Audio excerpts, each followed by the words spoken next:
ரொம்ப நாளாக கேட்டுட்டு இருந்த ஒரு விஷயம் கிட்ஸோட லஞ்ச் பாக்ஸ் ரெசிபீஸ்.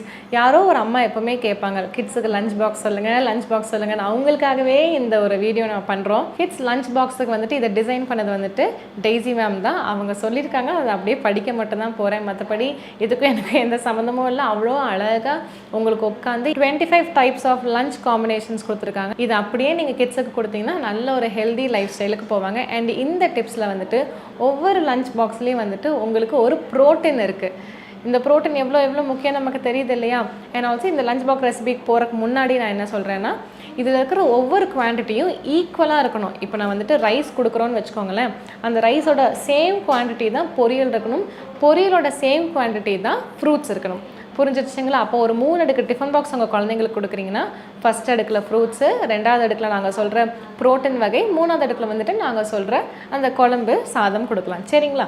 போயிடலாமா? நான் படிக்கிற ஒவ்வொரு விஷயத்துக்கும் முன்னாடி வந்துட்டு ஏதாவது ஒரு ஃப்ரூட் எடுத்துக்கலாம். நீங்கள் apple, muskmelon, watermelon, banana, guava, papaya, பேரிக்கா, சீசனல் ஃப்ரூட்ஸ் மாதிரி கிரேப்ஸ் எடுக்கலாம். Black grapes or green grapes நீங்கள் எடுக்கலாம்.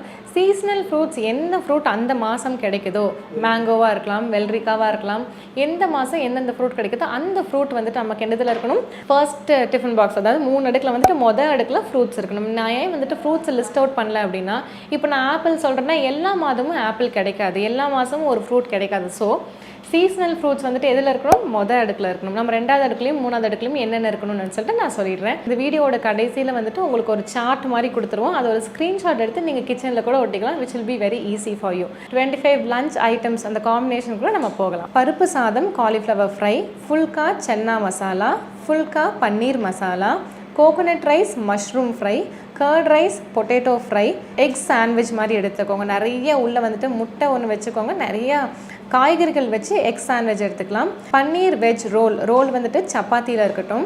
Tomato rice with fish fry, phulka green peas potato sabzi, green peas plus paneer rice, வெள்ளை சுண்டல் கேரட் பீன்ஸ் ரைஸ், பூரி வெள்ளை சுண்டல் கறி, கேரட் ஆனியன் தோசை கூட கத்திரிக்காய் உருளைக்கிழங்கு பஜ்ஜி செஞ்சு சாப்பிடுவாங்க இல்லையா, அது செஞ்சுக்கோங்க. சின்ன வெங்காய சாதம், உருளைக்கிழங்கு ரோஸ்ட், முட்டை சாதம், பீர்க்கங்காய் பொரியல், தேங்காய் சாதம், காலிஃப்ளவர் சில்லி, பன்னீர் கேரட் பீன்ஸ் சாதம், வெண்டைக்காய் ஃப்ரை, கீரை சாதம், உருளைக்கிழங்கு ஃப்ரை, பருப்பு நெய் சாதம், சிக்கன் ஃப்ரை, சின்ன வெங்காய சாதம், மட்டன் லிவர் ஃப்ரை. மட்டனோட அதர் பார்ட்ஸ் நீங்கள் எடுத்துக்கிட்டிங்கன்னா அது வந்துட்டு ஆஃப்டர்நூன் ஆறக்குள்ளே நல்ல ஒரு சில்லுன்னு ஆகிடும். ஸோ மட்டனோட லிவரை மட்டும் நீங்கள் மதியம் கொண்டு போகலாம். மற்றபடி மட்டன் சாப்பிடும்போது எந்த நான்வெஜ் சாப்பிடும்போதே ஹீட் பண்ணி மட்டும் தான் சாப்பிடணும். பச்சை பயிறு கடைசல் சாதம், மீன் ஃப்ரை, கொள்ளு கடைசல் சாதம் நல்லா நெய் போட்டு பிணைஞ்சு கொடுங்க. முட்டை கோஸ் பொரியல் கொடுத்துக்கோங்க. பாசிப்பருப்பு சாதம், அதையும் நல்லா நெய் போட்டு கருணைக்கிழங்கு ரோஸ்ட் கொடுங்க. ரசம் சாதம் பெப்பர் தூக்கலாக இல்லைன்னா கொத்தமல்லி தூக்கலாக இல்லைன்னா தக்காளி தூக்கலாக போட்டு சிக்கன் ரோஸ்ட் கொடுங்க. பூண்டு குழம்பு சாதம், வடகம், முட்டை. உங்களுக்கு இது எல்லாமே வந்துட்டு இப்போ இந்த ஸ்க்ரீனில் தெரியுதுங்களா, ஒரு சார்ட் மாதிரி போட்டு கொடுத்துட்டோம். இது அப்படியே ஒரு ஸ்க்ரீன்ஷாட் எடுத்து உங்கள் ஹஸ்பண்டுக்கோ இல்லை ஒய்ஃப் காமிச்சிங்கன்னா ஒரு பிரிண்ட் அவுட் மாதிரி எடுத்துகிட்டு வந்துடுவாங்க. அதை உங்கள் கிச்சனில் ஒட்டிக்கோங்க. டெய்லி நீங்கள் இதுவே கொடுக்கலாம். இதை மிக்ஸ் அண்ட் மேட்சும் பண்ணிக்கலாம். உங்களுக்கு அழகாக ஒரு ப்ரோட்டீனை வந்துட்டு டெய்லி எழுதி கொடுத்துருக்காங்க. இது உங்களுக்கு ரொம்ப யூஸ்ஃபுல்லாக இருக்கும்னு நினைக்கிறேன். நெக்ஸ்ட்டு வந்துட்டு நம்ம கண்டிப்பாக பிரேக்ஃபாஸ்ட் ரெசிபிஸ் பார்க்கலாம். நன்றி, வணக்கம். வணக்கம், நான் டெய்ஸி பேசுகிறேன். ஷர்மி, நான் சென்னை வந்தப்போ இந்த வீடியோ போடணும் ரொம்ப நச்சு என்கிட்ட இது வாங்கினா.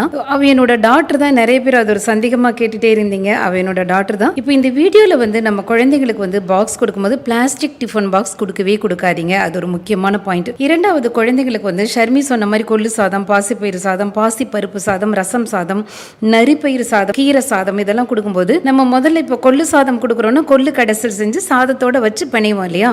அப்போ வந்து முடிஞ்ச அளவுக்கு கொஞ்சம் தண்ணியாக அந்த கொள்ளு கடைசலை பண்ணி சாதத்தில் நல்லா நிறைய கொள்ளு கடைசல் ஊற்றி 4 ஸ்பூன் பசுமாட்டு நெய்யை உருக்கி ஊற்றி குழைவாக பிசைஞ்சு கொடுங்க. பிள்ளைங்களுக்கு கொடுத்தது போக அதில் ஒரு போர்ஷன் எடுத்து மத்தியானம் நீங்கள் சாப்பிட வைங்க. மத்தியானம் அது எப்படி எந்த அளவுக்கு இறுகி இருக்குன்னு பாருங்க. ரொம்ப இறுகி சாப்பிட வேண்டாம். அப்படி இறுகி இருந்தால் அடுத்த மாதிரி இன்னும் கொஞ்சம் இந்த கொள்ளு கடைசியில் இன்னும் கொஞ்சம் தளர்வாக ஊற்றி பிசைஞ்சு கொடுங்க. இது ஒரு முக்கியமான பாயிண்ட். அப்புறம் இன்னொரு பாயிண்ட் வந்து இந்த லஞ்ச் சாப்பிடும்போது குழந்தைங்க முதல்ல பழம் சாப்பிடணும் அப்படிங்கிறது சொல்லுங்க. நம்ம எல்லாருமே முதல்ல பழத்தை முடிச்சுட்டு தான் மற்ற உணவுல கை வைக்கணும். நீங்களும் அப்படிதான் பழங்களை முதல்ல சாப்பிட சொல்லி பழகி கொடுங்க. இன்னொரு பாயிண்ட் வந்து இந்த உணவை செஞ்சுட்டு மத்தியானம் உங்களுக்காக தனி உணவு செய்ய வேண்டாம். இதே சேம் ரெசிபி அம்மா நீங்களும் வீட்டில் இருக்கவங்களும் எடுத்துக்கலாம். ஆனால் என்னென்னா கூட கொஞ்சம் அதிகமாக நீங்கள் படம் எடுக்கணும்.